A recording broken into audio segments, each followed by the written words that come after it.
All right, interacting with students, sharing content in the live classroom. There are a few different ways you can do that. I'm going to show you sharing content. So you can write on a blank whiteboard, or you can give students permission to write on the blank whiteboard. You can do this by drawing. You can create shapes. You can do a text box where you type information in, and you can expand that if it gets a little small. You can even pop it out if you want to expand that a little bit more. And then when you're done with the whiteboard, you can stop sharing. You can also share applications.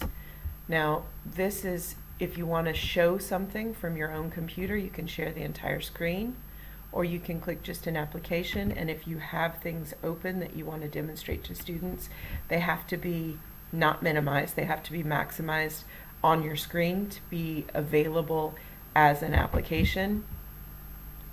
And you typically will have to add, either in Firefox or in Chrome, you will have to add that feature, the desktop sharing extension. So it's one step that has to be added, and now it says you're ready to do that if you would like to. So it's giving me some options of things that I could share to my screen, which would then show those things to students. All right, the other thing that I can do is I can share files. Now I can just drag them over, images, PowerPoint files, PDF files, or I can select. So I'm just going to choose to drag them over. I'm going to start by showing an image, and you can do multiple. And then I have a PowerPoint file, and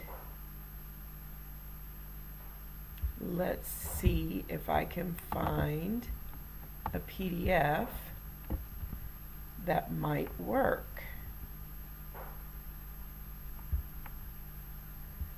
Well, let's start with those two. So either any of these can be displayed. So to select it, you select the item and then you click to share now. So this will show it to students. Now you can see that there are options up here so you can actually write on the image.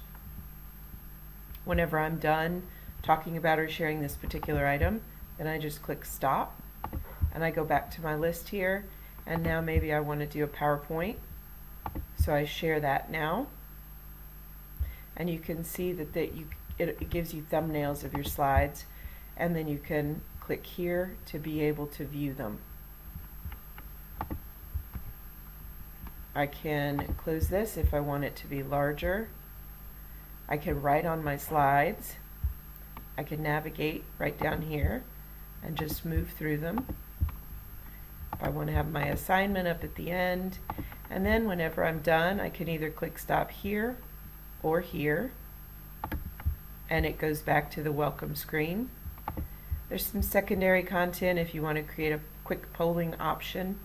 These can be a lot of fun if you want students just to be able to say yes or no. Then they can just put in their responses there. Did you have a good summer? Yes or no, whatever your question is, and then when you're done, you can end the polling. So there's some basic options here.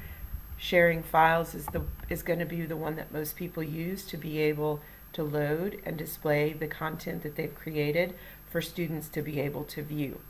So if you have questions about this, if you create a file that isn't displaying for some reason, let me know, and we can try and troubleshoot that. It's always best to test out before your actual class in your classroom to make sure that you can load it and view it. But at a minimum, you load the content, you work through the slides, you get on audio and webcam to talk with your students, and they can do the same with you.